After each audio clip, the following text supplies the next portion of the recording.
How to deposit money in MetaTrader 5. So firstly, guys, of course, you will need to have a real live account. So in my case, for example, I'm just using a paper trading account, so it's not real.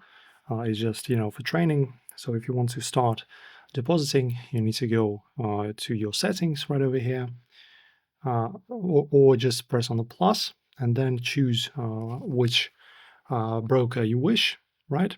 And then you pretty much just add it to your live account.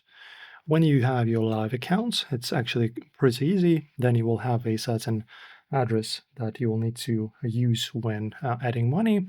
And then you just go back into your applications, go to Play Store, and for example, let's say you use Binance as your primary wallet, right? And you can just pay with Binance.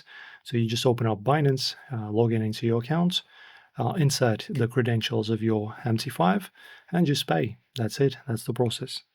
Enjoy. If this helps you out, like and subscribe.